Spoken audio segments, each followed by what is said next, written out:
So before we continue this conversation, I want to let you know that this is very general advice. It would be good if we could meet in person to kind of do the assessments and all that kind of stuff. So I'm just going off the information that you've given.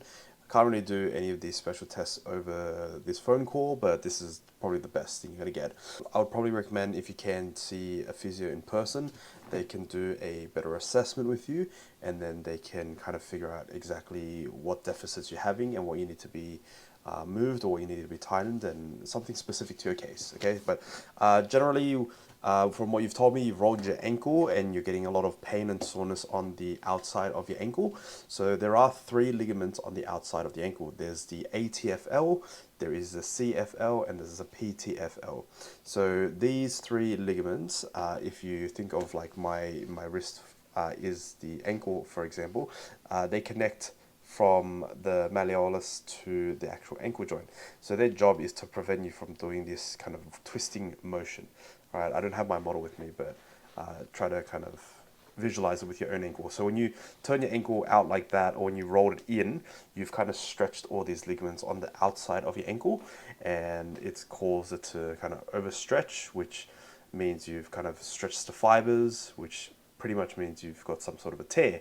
So don't freak out with the idea of a ligament tear.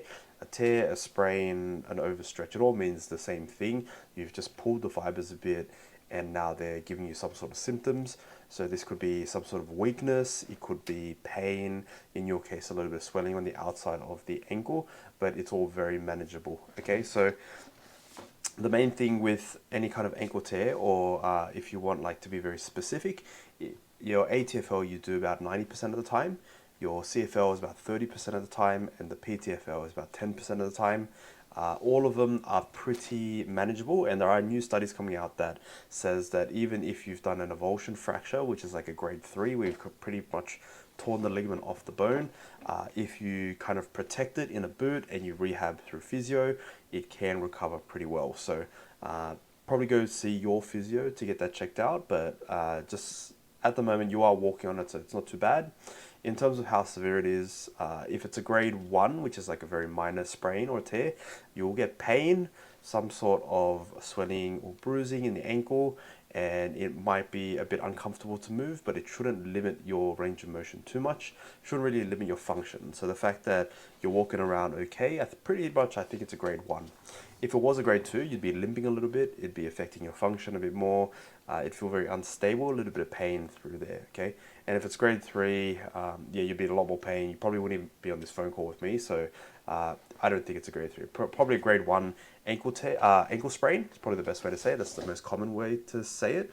The good thing is it's very easy to manage by yourself. So you do need to do a few things. So usually with an ankle sprain, what I do see in the clinic with a lot of patients is they come in after about 2 to 3 weeks, the pain's gone. So then they never come back. Okay, but usually when they restart sport, they end up rolling their ankle again, and then they come in and the pain's a lot worse this time because they didn't do the rehab. So with a grade 1 ankle sprain, you can rehab it yourself. The main thing is to make sure you stabilize that ligament and that ankle again. So a lot of stability based exercises. So for the first 2 to 3 days, you're gonna be a bit sore. I'd probably recommend taping it up. There's videos I have on my YouTube channel. You can check that out. I'll link you it after actually. So if you strap up your ankle by yourself, if not, then get one of your mates or your physios to strap it up. That will help to protect the actual ligament, and when that gets protected, you're giving it time to adequately recover. So I'd recommend taping it at a bare minimum for the first 3 to 4 days. If you can, for the first week, just to keep it protected. And the next thing I'd recommend is do as much walking as you can tolerate. So